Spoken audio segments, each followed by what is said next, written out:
तो हेलो बच्चों। इस चैप्टर में हम लोग क्लास 8 का कम्बसन एंड फ्लेम के बारे में पढ़ेंगे। तो चलिए स्टार्ट करते हैं। तो फर्स्ट ऑफ ऑल कम्बसन क्या होता है? तो कम्बसन यहाँ पर बोला गया है कि combustion is a chemical reaction in which a substance reacts with oxygen and produce heat energy. यानी कम्बसन एक प्रकार का केमिकल रिएक्शन कहने का मतलब क्या है? तो जैसा कि हम क्लास 7 में 6 क्लास में पढ़ चुके हैं कि जो चेंजिंग होता है वो दो प्रकार का होता है। पहला होता है फिजिकल चेंज और दूसरा होता है केमिकल चेंज। फिजिकल चेंज उसको कहते हैं जिसमें कि नया सब्सटेंस का फॉर्मेशन ना हो, और केमिकल चेंज उसको कहते हैं जिसमें कि नया सब्सटेंस का फॉर्मेशन हो। जैसे अगर हम कोई कागज लिए और उसको फाड़ दें, तो वहां पे जो कागज को फाड़े हैं वहां पे कोई नया चीज नहीं बन गया, कागज कागज ही है। लेकिन अगर उसी कागज को हम जला दिए तो वो कागज से वो राख बन गया है ना, वापस से हम उस राख को हम कागज नहीं बना सकते, है ना। यानी कहने का मतलब है कि वो जो राख बना है वो आपका उसका कंपोजिशन ही अलग हो गया। जहाँ पहले कागज पे हम लिखने का काम करते थे, वो अब राख से हम दांत साफ करने का काम करेंगे। ठीक है, उसका यूज भी चेंज हो गया, उसका कंपोजिशन भी चेंज हो गया, मटेरियल ही चेंज हो गया। तो कागज को फाड़ना, माना कि फाड़ा हुआ कागज को भी हम वापस से वैसा नहीं कर सकते, लेकिन फाड़ने के बाद भी कागज तो कागज ही ना है, क्या वो चेंज हो गया? नहीं। यानी कहने का मतलब है कि वो वैसा चेंज जिसमें कि कोई नया सब्सटेंस का फॉर्मेशन ना हो, जैसे कि कागज के फाड़ने के केस में वहां पे कुछ नया चीज नहीं बना, कागज कागज ही है, कागज से कुछ और नहीं बनेगा। लेकिन वही जो जहाँ पे हम कागज को जलाए हैं जो कि राख बन गया, वहां पे आपका नया सब्सटेंस का ही फॉर्मेशन हो गया। हम उसका यूज भी अलग होगा, उसका कंपोजिशन भी अलग होगा, हर कुछ अलग है। तो चूंकि वहां पे नया सब्सटेंस का फॉर्मेशन हुआ, दैट्स वाई उसको हम केमिकल रिएक्शन कहते हैं। तो कम्बसन भी एक प्रकार का केमिकल रिएक्शन है। कहने का मतलब है कि कम्बसन वो प्रोसेस है जिसमें कि नया सब्सटेंस का फॉर्मेशन होगा। यानी combustion is a process in which new substance is formed. ठीक है, यानी यहाँ पे जो भी सब्सटेंस बनेगा उसको हम रिवर्स नहीं कर सकते, या यूं कह लें कि बेसिकली आप जो भी सब्सटेंस होगा वो नए सब्सटेंस में तब्दील हो जाएगा। जैसे कोयला को जलाएंगे तो कोयला को जलाने के बाद जो राख बनेगा वो आपका अलग ही है। गोईठा है, गोईठा को जलाएंगे राख बनेगा वो आपका कुछ और ही है। लकड़ी को जलाएंगे वो राख बनेगा वो कुछ और ही है। लकड़ी या राख में बहुत अंतर है। ठीक है, लेकिन वही लकड़ी को अगर हम चूरन कर दे, तोड़ दे, या फिर जो बढ़ई सब होता है उसको काटता है, पलंग को या बेंच को पूरा एकदम बढ़िया से एकदम क्लीन करता है, एक पॉलिश करता है बढ़िया से, तो वो जो कर रहा है तो वहां पर भी वापस से वो कटा हुआ लकड़ी को वापस से आप एक समूचा सा मजबूत लकड़ी में आप चेंज नहीं कर सकते, है ना। लेकिन उसके बावजूद भी वो फिजिकल चेंज, क्योंकि उस केस में जो कागज को काटा, बेंच को जो काटा जा रहा है, लकड़ी को जो काटा जा रहा है, काटने के बाद भी लकड़ी तो लकड़ी ही ना है, क्या वो चेंज हो गया? नहीं। तो वो आपका फिजिकल चेंज है। लेकिन वही लकड़ी को अगर हम जला देंगे तो जलाने के बाद वो राख में चेंज हो जाएगा। उस केस में वो फिजिकल चेंज नहीं बल्कि केमिकल चेंज कहलाएगा, क्योंकि राख लकड़ी से बहुत बहुत बहुत ज्यादा अलग है। ठीक है, तो जो भी प्रोसेस में जहाँ की आपका नए सब्सटेंस का फॉर्मेशन होता है, वैसे प्रोसेस को हम केमिकल रिएक्शन कहते हैं। तो यहाँ पे बोला गया है कि कम्बशन भी एक प्रकार का केमिकल रिएक्शन है। कहने का मतलब है कि यहाँ पे नए सब्सटेंस का फॉर्मेशन होगा, और ये वो केमिकल रिएक्शन है कि जहाँ पर सब्सटेंस जो है ऑक्सीजन के साथ रिएक्ट करेगा और हीट एनर्जी का प्रोडक्शन करेगा। ये एकदम नोट करने वाली बात है कि यहाँ पर जो है, यहाँ पे जो है सब्सटेंस जो है ऑक्सीजन के साथ रिएक्ट करेगा और हीट एनर्जी का प्रोडक्शन करेगा। जैसे एक सब्सटेंस हम कुछ भी लिए, सपोज की करिए कि यहाँ पे हम कोल ले सकते हैं, है ना, कोयला ले सकते हैं। ये जब ऑक्सीजन के साथ रिएक्ट करेगा तो ये केमिकल रिएक्शन करेगा, और उस केमिकल रिएक्शन में अगर ये हीट एनर्जी का प्रोडक्शन करता है, तो वैसे रिएक्शन को ही हम, वैसे प्रोसेस को ही हम कम्बशन कहते हैं। यानी combustion is a type of what, is a type of, फिर से बोलते हैं कम्बशन क्या है?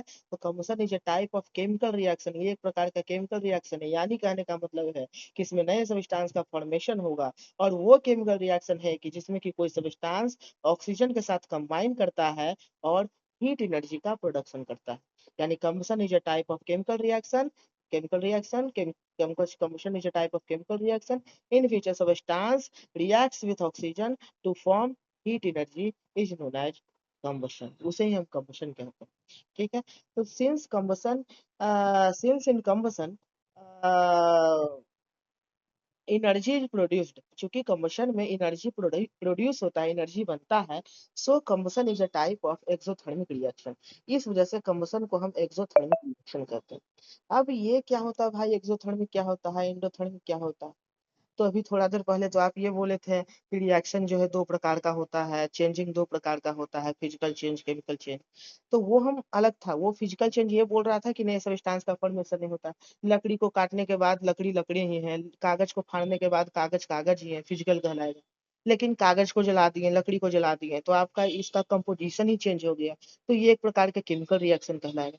लेकिन ये जो केमिकल रिएक्शन है ना, जिसमें कि नए सब्सटेंस का फॉर्मेशन होता है, उस केमिकल रिएक्शन को भी दो भाग में बांटा गया है, उस केमिकल रिएक्शन को भी दो भाग में बांटा गया है।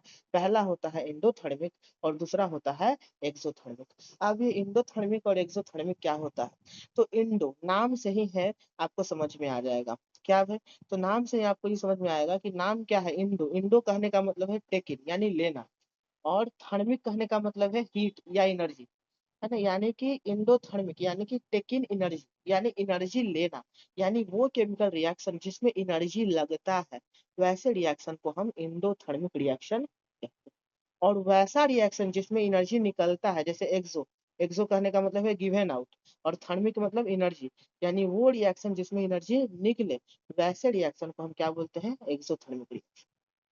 अब जैसे देखिए पौधा खाना बनाता है यानी फोटोसिंथेसिस करता है, तो for photosynthesis plants require sunlight, यानी प्लांट जो है सनलाइट लेता है भोजन बनाने के लिए।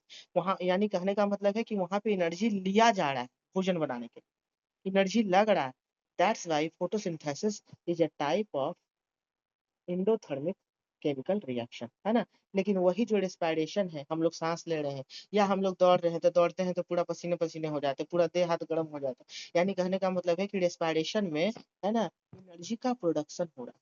या कंबसन जो है ना, जैसे कोयला जलाए तो हाँ कोयला पे खाना बन जाता है, तो कोयला को जलाना यानी कंबशन करना, यहाँ पे आपका एनर्जी का प्रोडक्शन हो रहा है। दैट्स वाई ये आपका एक प्रकार का एक्सोथर्मिक केमिकल रिएक्शन कहलाता है। ठीक है। तो photosynthesis is a type of endothermic reaction because in photosynthesis sunlight is needed for the preparation of food या synthesis of food, है ना। फोटोसिंथेसिस प्रोसेस में आपका सनलाइट का इस्तेमाल हो रहा है भोजन को बनाने के लिए, लेकिन वही रेस्पिरेशन में और कंबशन में एनर्जी का रिलीज हो रहा है, एनर्जी निकल रहा है। तो फोटोसिंथेसिस एक प्रकार का एंडोथर्मिक केमिकल रिएक्शन हो जाएगा, वही कंबशन और रेस्पिरेशन एक प्रकार का एक्सोथर्मिक केमिकल रिएक्शन हो जाएगा। तो if combustion occur then heat will must produce, बोल रहा है कि अगर कंबशन होगा तो हीट प्रोड्यूस होगा ही होगा। यहाँ पर हम डेफिनेशन में भी पहले ही बोल चुके हैं कि कंबशन वो केमिकल रिएक्शन है कि जहाँ पर कि सब्सटेंस ऑक्सीजन के साथ रिएक्ट करेगा और हीट एनर्जी का प्रोडक्शन करेगा, यानी कंबशन होगा तो हीट होगा ही होगा, इसको कोई नहीं गलत कर सकता, ये होगा ही होगा। लेकिन अगर कंबशन होगा तो हीट होगा ही होगा, ठीक है, कंबशन होगा तो हीट होगा ही होगा। बट लाइट और साउंड में और मे नॉट बी प्रोड्यूस, लेकिन लाइट का प्रोडक्शन या साउंड का प्रोडक्शन हो भी सकता है और नहीं भी हो सकता। यानी फिर से बोलेंगे कि कंबशन अगर हो रहा है तो भाई वो केमिकल रिएक्शन है, वहां पे सब्सटेंस ऑक्सीजन ऑक्सीजन के साथ रिएक्ट करेगा और हीट एनर्जी का प्रोडक्शन होगा ही होगा। लेकिन लाइट और साउंड का उसके साथ प्रोडक्शन हो भी सकता है, नहीं भी हो सकता। ठीक है। तो अगर जैसे कि उदाहरण के तौर पे कोयला को जलाएं, तो कोयला को जलाएं तो हीट का प्रोडक्शन वहां पर होगा, बिल्कुल होगा, कंबसन है तो होगा ही होगा भाई। लेकिन मोमबत्ती को जलाएं, तो मोमबत्ती को जला रहे हैं तो वहां पे आपका हीट का प्रोडक्शन भी होगा और लाइट का भी होगा। ठीक है, यानी हीट दोनों में हो रहा है, कोयला को जलाने में भी और मोमबत्ती को जलाने में भी। यानी कि जहां पर भी कंबसन होगा वहां पर हीट का प्रोडक्शन होगा ही होगा, लेकिन लाइट का प्रोडक्शन हो भी सकता है, नहीं भी हो सकता। जैसे बम भी, कहीं बम विस्फोट हो गया या बम एक्सप्लोड हो गया, तो उस केस में आपका साउंड का प्रोडक्शन भी होगा, लेकिन साउंड के साथ साथ हीट का भी होगा ही होगा। तो वहां पर भी देख रहे हैं हीट जो है आई सब जगह है, मोमबत्ती के केस में भी है, कोयला के केस में भी है, बम के केस में भी, हर जगह, यानी हीट आपका कॉमन है। तो अगर कंबसन होता है तो हीट होगा भी ही होगा, है ना। लेकिन आपका लाइट का प्रोडक्शन हो भी सकता है, नहीं भी हो सकता, साउंड का प्रोडक्शन हो भी सकता है, नहीं भी हो सकता। तो चलिए आगे जानते हैं। तो ही यहाँ पे नोटेशन के थ्रू शो किया गया है कि अगर कंबसन होगा तो हीट होगा ही होगा। लेकिन अगर कंबसन होगा तो हीट हो भी सकता है, नहीं भी हो सकता है, साउंड हो भी सकता है, नहीं भी हो सकता है। तो अगर कंबसन में आपका लाइट भी प्रोड्यूस हुआ, अगर in combustion, if in combustion light is produce, यानी लाइट भी प्रोड्यूस हो रहा है, तो उस कंबसन को हम स्पेशल नाम देते हैं जिसको कि हम रैपिड कंबसन कहते हैं। तो क्या रैपिड कंबसन में लाइट का प्रोडक्शन होगा?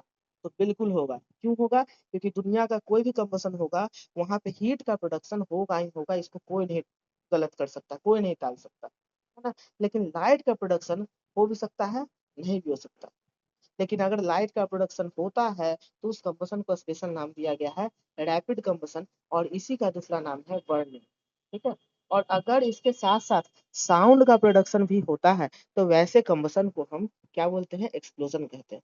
यानी अगर सिंपल कंबसन हुआ है तो हीट का प्रोडक्शन होगा ही होगा, लेकिन अगर उस कंबसन के साथ, यानी उस हीट के साथ लाइट का भी प्रोडक्शन हो रहा है तो उसे रैपिड कंबसन या फिर बर्निंग कहा जाता है। क्या कहा जाता है? बर्निंग, है ना। या फिर क्या कहा जाएगा? बर्निंग कहा जाएगा। ठीक है, बर्निंग कहा जाएगा, इसी का दूसरा नाम है ना। लेकिन अगर उसी कंबशन में आपका साउंड का भी हो रहा है प्रोडक्शन, तो वैसे कंबशन का स्पेशल नाम दिया गया है एक्सप्लोजन। क्या दिया गया है? एक्सप्लोजन दिया गया। तो यहाँ पे बोला गया बट आइदर इन रैपिड और एक्सप्लोजन, चाहे रैपिड कंबसन हो या एक्सप्लोजन हो, हीट मस्ट प्रोड्यूस, आपका हीट होगा ही होगा, है ना। अंतर यही है कि रैपिड कंबसन में हीट प्लस लाइट होगा और एक्सप्लोजन में हीट प्लस साउंड होगा, है ना। रैपिड कंबसन में हीट के साथ लाइट भी होगा और एक्सप्लोजन में हीट के साथ साउंड भी होगा। ठीक है। तो कंबसन यहाँ पे तीन प्रकार का बांटा गया है। पहला है कि अगर केवल हीट प्रोड्यूस हुआ है तो उसको सिंपली हम कंबसन बोल देंगे। लेकिन अगर हीट प्लस लाइट हो रहा है तो इसको इसको भी कंबसन ही बोलेंगे। लेकिन कंबसन में भी स्पेशल नाम दिया गया है रैपिड कंबसन। अगर हीट प्लस साउंड हो रहा है तो इसको कंबसन में भी स्पेशल नाम दिया गया है एक्सप्लोजन। ठीक है। चलिए आगे चलते हैं। अब अगला बोला जा रहा है कि नोट कर लें कि भैया respiration is a type of chemical reaction, ये भी एक प्रकार का केमिकल रिएक्शन है, क्योंकि आप लोग को मालूम है कि रेस्पिरेशन में जो ग्लूकोज मॉलिक्यूल है उसका ऑक्सीजन के प्रेजेंस में ब्रेक डाउन होता है और एनर्जी का प्रोडक्शन होता है, और उस एनर्जी के ही वजह से हम लोग जो भी अपना डे टू डे लाइफ में अपना काम कर पाते हैं। यानी रेस्पिरेशन कहने का मतलब है कि respiration is a chemical reaction in which glucose molecules combines with oxygen, glucose molecule oxygen के साथ कंबाइन करता है टू फॉर्म एनर्जी, और इसी एनर्जी का हम डे टू डे लाइफ में इस्तेमाल करते हैं। और एनर्जी का जो प्रोडक्शन है वो एटीपी के फॉर्म में होता है, जो कि आप लोग बायो के चैप्टर में पढ़े होंगे। सो रेस्पिरेशन इज ऑल्सो कंबशन। तो चूंकि यहाँ पे रेस्पिरेशन में भी क्या हो रहा है कि कोई सब्सटेंस, यहाँ पे रेस्पिरेशन में देखिए तो यहाँ पर भी वही डेफिनेशन फॉलो हो रहा है कि यहाँ पे कोई सब्सटेंस, यहाँ पे वो सब्सटेंस ग्लूकोज है ना। यहाँ पे भी कोई सब्सटेंस ऑक्सीजन के साथ कंबाइन कर रहा है और हीट एनर्जी का प्रोडक्शन हो रहा है। और जहां पर भी कोई सब्सटेंस ऑक्सीजन के साथ कंबाइन करे और हीट एनर्जी का प्रोडक्शन करे, वैसे प्रोसेस को हम कंबशन कहते हैं। यानी कहने का मतलब है कि respiration is also a type of combustion, है ना। यानी कहने का मतलब है कि रेस्पिरेशन भी एक प्रकार का कंबशन है। क्यों है? क्योंकि यहाँ पर भी कोई substance that is glucose oxygen के साथ कंबाइन कर रहा है और हीट एनर्जी का प्रोडक्शन कर रहा है। That's why respiration is also a type of combustion. But यहाँ पे अंतर यही है कि यहाँ पे केवल हीट का प्रोडक्शन हो रहा है, यहाँ पे लाइट का या साउंड का प्रोडक्शन नहीं हो रहा है। यानी respiration is a type of simple combustion, not rapid combustion और एक्सप्लोजन, है ना। ये एक प्रकार का सिंपली कंबशन होगा, रैपिड कंबशन या एक्सप्लोजन के केस में ये नहीं आएगा। Do you know what is the difference between combustion and burning? क्या आप जानते हैं कि कंबशन और बर्निंग में क्या अंतर है? तो जैसा कि हम पीछे हम बता चुके हैं कि रैपिड कंबशन का ही दूसरा नाम बर्निंग होता है। तो बर्निंग और कंबशन में यही अंतर है कि कंबशन में आपका सिंपली हीट का प्रोडक्शन होगा, लेकिन बर्निंग या रैपिड कंबशन में हीट प्लस लाइट होगा। तो देखिए यहाँ पे बोला गया है बर्निंग बराबर क्या है? Combustion plus visible flame. जैसे कोयला को आप जला रहे हैं तो कोयला में केवल हीट का प्रोडक्शन हो रहा है, तो वो एक प्रकार का कंबशन होगा। लेकिन वही आप अगर मोमबत्ती को जला रहे हैं तो मोमबत्ती में हीट का प्रोडक्शन हो रहा है, यानी कहने का मतलब है वो कंबशन तो होगा ही होगा, लेकिन उसके साथ साथ आपका फ्लेम का भी प्रोडक्शन हो रहा है, यानी लाइट का भी प्रोडक्शन हो रहा है। दैट्स वाई उस कंबशन को हम स्पेशल नाम दिए हैं जिसको कि हम रैपिड कंबशन या फिर बर्निंग कहते हैं। तो ये बर्निंग हो गया। सही है। तो it means all burning is combustion, यानी कहने का मतलब है कि हर एक बर्निंग कंबशन है, but all combustion is not burning. लेकिन हर एक कंबशन बर्निंग नहीं है। हर एक बर्निंग कंबशन है। क्यों? क्योंकि हर एक बर्निंग में आपका लाइट का प्रोडक्शन तो एक्स्ट्रा है, लेकिन हीट का प्रोडक्शन होगा ही होगा। इस वजह से हर एक बर्निंग कंबशन है, लेकिन हर एक कंबशन बर्निंग नहीं है, क्योंकि हर एक कंबशन में लाइट का प्रोडक्शन नहीं होता है। जैसे कोयला को जलाएं तो वहां पे हीट का प्रोडक्शन होगा, लेकिन लाइट का नहीं होगा। दैट्स वाई हर एक बर्निंग आपका कंबशन तो है, लेकिन हर एक कंबशन बर्निंग नहीं है, क्योंकि हर एक कंबशन में आपका हीट हो, सॉरी लाइट हो ही, ऐसा कोई जरूरी नहीं है।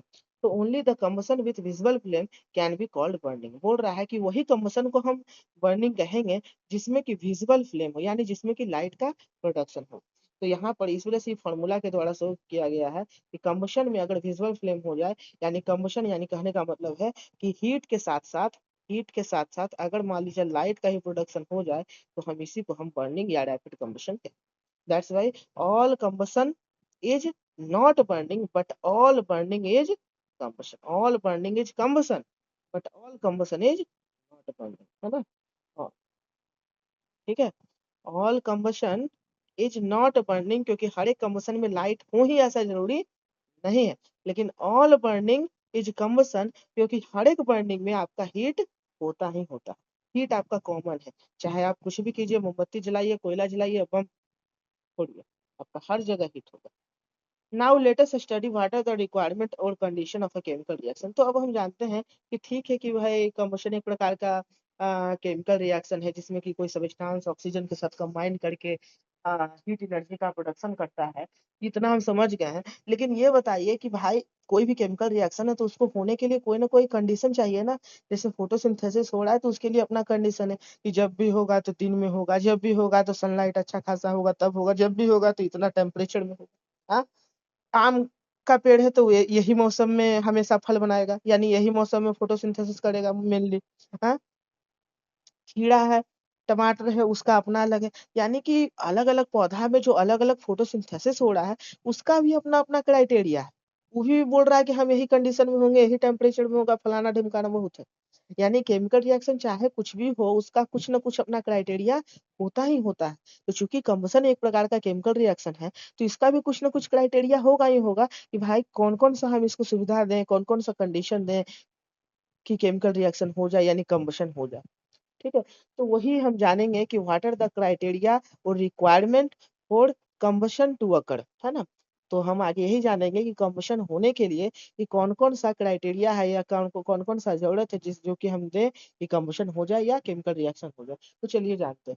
तो यहाँ पे बोल रहा है कि पहला कि प्रेजेंस ऑफ कंबस्टिबल सब्सटेंस, यानी कि पहला कंबस्टिबल सब्सटेंस का प्रेजेंस होना चाहिए। कहने का मतलब है जलने वाला। जलने वाला मतलब जैसे लकड़ी हो गया, कोयला हो गया, पेट्रोल हो गया, एलपीजी हो गया, सीएनजी हो गया, तो ये सब जलने वाला है ना। जैसे कि यहाँ पे बताया गया है कि सब्सटेंस जो है दो प्रकार का होता है। पहला होता है कंबस्टिबल सब्सटेंस और दूसरा होता है इनकम्बस्टिबल या नॉन कंबस्टिबल सब्सटेंस। इसका मतलब क्या होता है? तो कंबस्टिबल कहने का मतलब है जो कि हवा या ऑक्सीजन में जले, दैट बर्न्स इन एयर और ऑक्सीजन। जैसे कोल हो गया, पेट्रोल हो गया, एलपीजी हो गया, सीएनजी हो गया, वुड हो गया, पेपर हो गया, ईटीसी। तो कंबस्टिबल सब्सटेंस कहने का मतलब है जलने वाला। ठीक है। और इनकम्बस्टिबल या नॉन कम्बस्टिबल कहने का मतलब है दैट डू नॉट बर्न, यानी जो नहीं जले। जैसे प्लास्टिक हो गया, पानी हो गया, आयरन ऑक्साइड हो गया, है ना, स्टील हो गया, ये सब जलने वाला नहीं है, तो इनकम्बस्टिबल हो गया। तो यहाँ पे बोल रहा है पहला तो आपका जलने वाला होना चाहिए। हाँ, जलने वाला होगा तभी ना उसको जलाएंगे, है कि प्लास्टिक को जलाएंगे, है ना। तो जो जलने वाला है वो होना चाहिए, पहला रिक्वायरमेंट है कंबशन होने के लिए। दूसरा रिक्वायरमेंट ये है कि सपोर्टर ऑफ कंबशन होना चाहिए, यानी जलाने वाला होना चाहिए। जैसे जलाने वाला कहने का मतलब है कि अगर किसी तो के बीच अगर लड़ाई होता है, तो हमेशा कोई ना कोई ऐसा बंदा होगा जो चुगली करेगा कि देखनी तोड़ा ये बोलल को, या ये किया वो किया, कुछ में कुछ ना कुछ चुगली चपाट करने का वो काम करेगा, लड़ाने का काम करेगा। तो वो दोनों जो लड़का है जो लड़ने का काम कर रहा है, वो तो जलने वाला हो गया, कंबस्टिबल हो गया। लेकिन जो तीसरा चुगली करने का काम कर रहा है, इधर का बात उधर की, वो तुमको ये बोला, ये तुमको वो बोला, वो बेसिकली रिएक्शन में पार्टिसिपेट नहीं कर रहा है। वो बेसिकली जलाने का काम कर रहा है कि जलो, आओ लड़ाई करो, बढ़िया से करो, सपोर्ट कर रहा है वो। ठीक है। तो यहाँ पर भी वही चीज है कि कुछ चीजें ऐसी होती है जो जलने वाली होती है, जैसे लकड़ी लोहा सॉरी जो जैसे लकड़ी सीएनजी एलपीजी ये सब हो गया। लेकिन वही कुछ चीजें ऐसी होती है जो जलने वाली खुद नहीं होती, लेकिन जलाने वाली होती। वो लड़ाई करेगा, नारद वाला काम करेगा, है ना, चुगली चपाट का काम करेगा, इधर का बात उधर करेगा। तो वही आपका ऑक्सीजन है। A substance which helps in combustion is called supporter of combustion. वो सब्सटेंस जो कि कंबशन को सपोर्ट करता है, उसे हम सपोर्टर ऑफ कंबशन कहते हैं। और दुनिया का सबसे बढ़िया जलाने वाला, यानी दुनिया का सबसे अच्छा नारद जो है वो ऑक्सीजन है। यानी सबसे बढ़िया लड़ाई कराने वाला कौन है? ऑक्सीजन है ना। स्कूल में भी होता है ना कि कोई बच्चा ऐसा होता है जो लड़ाने में काफी माहिर है, हमेशा इधर का बात उधर करते रहेगा, हमेशा मतलब वो जो है लड़ाने का एकदम पूरा ही ले ले मुखिया। अगर वो लग गया किसी चीज में, सोच लिया कि इसको लड़वाना है तो लड़वाइए देगा कैसे भी। तो वही ऑक्सीजन है आपका। ये हमेशा बेस्ट है सपोर्टर ऑफ कंबशन में। कहने का मतलब है कि जलाने का इसको पीएचडी किए हुए हैं। लड़ाने में सबसे माहिर है ऑक्सीजन। लेकिन उसके बाद भी है जो कि इसका चेला चपाटी है, जो कि ये भी जलाने का काम करता है, लेकिन उतना नहीं करता है जितना ऑक्सीजन करता है। उसमें ओजोन हो गया, क्लोरीन हो गया, फ्लोरीन हो गया, नाइट्रस ऑक्साइड हो गया। तो ये सब भी आपका सपोर्टर ऑफ कंबशन है, but not that as much as oxygen. लेकिन उतना नहीं है जितना कि ऑक्सीजन है ना। यानी कि समझ लो कि थोड़ा बहुत ही सबका चेला चपाटी है जो कि ऑक्सीजन से सीख के आया है, लेकिन उतना अभी इसमें गुणवत्ता नहीं आया है कि हल्का फुल्का में है लड़वा। ठीक है। अब अगला बोल रहा है कि if the supply of supporter of combustion is cut off then combustion will stop. अब सपोज कीजिए कि वो जो लड़ाई हो रहा है, उस लड़ाई में जो चुगली करने वाला है उसी को अगर गायब कर दिया जाए, उसी को हटा दिया जाए, तो लड़ाई जो है ऑटोमेटिकली रुक जाएगा। क्योंकि लड़वाने का काम मेनली वही कर रहा है कि तुमको ही बोल दिया, तुमको हमेशा इधर का बात उधर। ठीक है। अगर उसी को हटा दिया जाएगा तो आपका ऑटोमेटिकली लड़ाई कम रुक जाएगा या बंद हो जाएगा या ये कम जाएगा जो भी है ना। तो अगर ऑक्सीजन का सप्लाई अगर हटा दिया जाता है या काट दिया जाता है, तो कंबसन ऑटोमेटिकली स्टॉप हो जाएगा। वही बोल रहा है, if the supporter of combustion of if the supporter of supply of if the supply of supporter of combustion है ना, दैट इज ऑक्सीजन या क्लोरीन फ्लोरीन ये सब जो भी है, इज कट ऑफ, इसको काट दिया जाए तो कंबसन विल ऑटोमेटिकली स्टॉप। तो कंबसन जो है ऑटोमेटिकली जो है स्टॉप हो जाएगा, क्योंकि बिना नारद जी का कोई भी लड़ाई नहीं होता। अगला हमको जानना है कि कंबशन हो, ये दूसरा रिक्वायरमेंट था। अगला हमको तीसरा रिक्वायरमेंट जाना है कंबशन के लिए, वो है इग्निशन टेम्परेचर या किंडलिंग टेम्परेचर। है ना, इग्निशन टेम्परेचर का ही दूसरा नाम क्या होता है? Kindling temperature. अब ये क्या होता है? तो यहाँ पे बोल रहा है the lowest temperature up to which a substance must be heated so that it could catch fire is called its ignition temperature. बोल रहा है कि कोई सबस्टांस को मिनिमम कुछ ना कुछ टेम्परेचर चाहिए ही चाहिए, है ना, जितना पे कि वो जल पाए। अगर उससे आप नीचे दीजिएगा, उस टेम्परेचर से नीचे अगर उसको तापमान दीजिएगा या टेम्परेचर दीजिएगा, तो आप कितना ही क्यों ना कोशिश कर दीजिए, वो सब्सटेंस नहीं जलेगा। मिनिमम आपको उतना टेम्परेचर देना ही देना होगा जितना पे कि वो जल पाए। तो वो जो लोएस्ट टेम्परेचर है ना, कि जितना कि आपको देना ही पड़ेगा उसको जलाने के लिए, उसी को हम इग्निशन टेम्परेचर उस सब्सटेंस का। फिर से समझते हैं, बोल रहा है क्या? द लोएस्ट टेम्परेचर यानी दुनिया, यानी कहने का मतलब है द लोएस्ट टेम्परेचर कहने का मतलब है कि उस सब्सटेंस, कोई सब्सटेंस का वो लोएस्ट टेम्परेचर, यानी कोई सब्सटेंस का वो सबसे छोटा temperature up to which a substance must be heated, है ना, जहां तक कि उस सब्सटेंस को एकदम हीट करना ही करना होगा, सो that it could catch fire, जिससे कि ये जो है फायर को यानी आग को कैच कर पाए। अगर उसके नीचे अगर हम देते हैं तो वो फायर को कभी कैच करेगा ही नहीं करेगा। उतना देना ही देना है ना, उतना या उससे ज्यादा दीजिएगा तभी वो आग पकड़ेगा, अदरवाइज नहीं पकड़ेगा। तो वो जो लोएस्ट टेम्परेचर है जितना हमको देना पड़ा, है ना, उसी को हम इग्निशन टेम्परेचर कहते हैं। जैसे अगर दो बच्चा लड़ रहा है और तीसरा जो है लड़वाने का काम कर रहा है, तो वो हमेशा अगर मान ली जाए कि मेरा ही और किसी का या कोई दो दोस्त है या दो लड़का का लड़ाई हो रहा है जो भी है, तो लड़ाई तब तक नॉर्मली ढंग से होते रहेगा। मान लो कि एक गधा बोला, दूसरा भी सामने से गधा बोल दिया, मारा पिट्टी नहीं होगा। कुत्ता कमीना बोला, नहीं हो। लेकिन अगर वही लड़ाई होते होते उसके मम्मी पापा पे चला जाए या थोड़ा और कुछ हाई लेवल परिवार पे चला जाए, तो वो लड़ाई मारा पिट्टी हो जाएगा, मारा पिट्टी में चेंज हो जाएगा, यानी रिएक्शन स्टार्ट हो जाएगा। यानी जब तक कि वो गधा कुत्ता कमीना बोल रहा था आपका लड़ाई नहीं हुआ, लेकिन जैसे ही परिवार पे चला गया या उससे हाई लेवल का बात बोलने लगा, ठीक है, वैसे ही लड़ाई स्टार्ट हो गया, यानी वैसे ही केमिकल रिएक्शन स्टार्ट हो गया। ठीक उसी प्रकार से केमिकल रिएक्शन करने के लिए भी हमको सब्सटेंस को मिनिमम कुछ ना कुछ टेम्परेचर देना ही पड़ता है ना। उस टेम्परेचर के नीचे आप कितना भी इंतजार क्यों ना कर लीजिए, वो सब्सटेंस रिएक्शन नहीं करने वाला। आप उतना दीजिएगा या उससे ज्यादा दीजिएगा तो ही वो लड़ाई करना स्टार्ट करेगा या कहें केमिकल रिएक्शन स्टार्ट करना। ठीक है। तो वो जो आप मिनिमम टेम्परेचर दिए हैं, जितना पर कि वो सब्सटेंस कंबशन करना स्टार्ट किया है, उस मिनिमम टेम्परेचर को ही, उस लोएस्ट टेम्परेचर को ही हम इग्निशन टेम्परेचर कहते हैं। यानी इग्निशन टेम्परेचर और Kindling temperature is the lowest temperature at which a substance और combustible substance starts combustion is known as ignition temperature of that substance। यानी इग्निशन टेम्परेचर वो लोएस्ट टेम्परेचर है जिस टेम्परेचर पर कोई सब्सटेंस जलना चालू करता है, उस सब्सटेंस का वही इग्निशन टेम्परेचर कहलाता है। ठीक है। हीटिंग, अगला बोल रहा है, देखिए कि heating below ignition temperature of a combustible substance then the substance will not catch fire. बोल रहा है कि अगर आप किसी सब्सटेंस को उसके इग्निशन टेम्परेचर से कम हीट करते हैं, तो आप कितना ही आप क्यों ना करते रहिएगा हीट, है ना, वो सब्सटेंस जलने वाला नहीं। आपको मिनिमम टेम्परेचर उतना देना ही पड़ेगा जिससे कि वो जल पाए। ठीक है। अब जैसे कि यहाँ पे उदाहरण से समझाया गया है, जैसे कि यहाँ पे बोला गया है कि व्हाइट फास्फोरस जो है, व्हाइट फास्फोरस, इसका इग्निशन टेम्परेचर 35 डिग्री सेल्सियस है।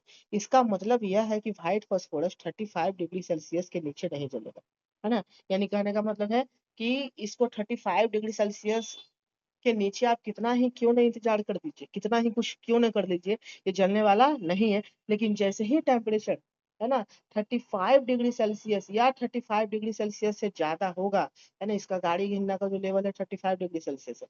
अगर इससे कम रहा तो भाई बोलेगा छोड़ो, हल्का फुल्का, नहीं जलेगा, नहीं लड़ाई चालू करेगा। लेकिन जैसे ही इसका परिवार वाला जो गाली गलौज ही 35 डिग्री सेल्सियस है। लेकिन जैसे ही इससे ज्यादा हल्का सा होगा, है ना, लेकिन जैसे ही टेम्परेचर 35 डिग्री सेल्सियस या 35 डिग्री सेल्सियस से ज्यादा होगा, ये जलने लगेगा। यानी कहने का मतलब है कि यहाँ पर 35 डिग्री सेल्सियस सबसे लोएस्ट टेम्परेचर है जिस पर व्हाइट फास्फोरस जल सकता।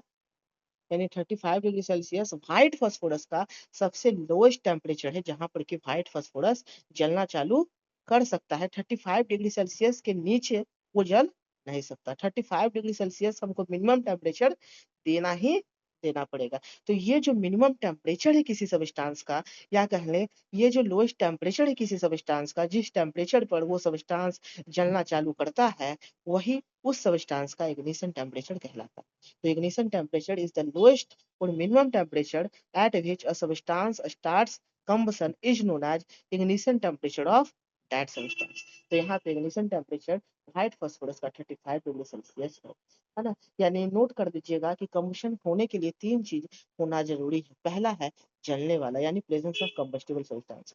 दूसरा है जलाने वाला यानी प्रेजेंस ऑफ ऑक्सीजन, या जो भी उसके अलावा है फ्लोरीन, फ्लोरीन ये सब, लेकिन मेनली ऑक्सीजन है।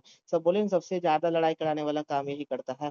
और तीसरा है proper condition that is ignition temperature. जैसे फोटोसिंथेसिस करने के लिए हमको प्रॉपर टेम्परेचर चाहिए, प्रॉपर कंडीशन चाहिए कि कोई फल गर्मी में होगा, कोई जाड़ा में होगा, है ना, दिन में होगा, रात में होगा, जो भी है प्रॉपर कंडीशन चाहिए। तो वैसे ही यहाँ पर भी प्रॉपर कंडीशन है इग्निशन टेम्परेचर। इन तीन में से अगर कोई भी एक चीज ना हो तो कंबसन नहीं होगा। अगर ये तीनों चीज में कोई एक भी चीज नहीं है सर, तो कंबसन नहीं होगा, मतलब नहीं होगा। मतलब अगर मान लीजिए जलने वाला नहीं है ना, अगर जलने वाला नहीं है, कंबस्टिबल सब्सटेंस है ही नहीं, तो जलेगा कौन, है ना। लड़ने वाला अगर होगा ही नहीं तो लड़ेगा। तो पहला तो कंबस्टिबल सब्सटेंस भी होना चाहिए, अगर ये नहीं है तो भी नहीं जलेगा। दूसरा जलाने वाला भी होना चाहिए, अगर ऑक्सीजन नहीं है ना, जलाने वाला नहीं है, तो लड़ाई कौन लगवाएगा, तो लड़ाई कैसे होगा। और तीसरा है कि उस लेवल का गाली गलौज भी होना चाहिए कि भाई लड़ाई होना चालू हो पाए, है ना। यानी कहने का मतलब है कि proper condition that is ignition temperature भी होना चाहिए, जिस टेम्परेचर पे रिएक्शन या कहे लड़ाई जो भी है, यानी कम्बसन होता है। ये तीनों चीज होगा तो कम्बसन होगा, ये तीनों चीज नहीं होगा तो कम्बसन नहीं होगा। तो आज के लिए यहीं तक, बाकी हम अगले दिन जानेंगे। तो धन्यवाद।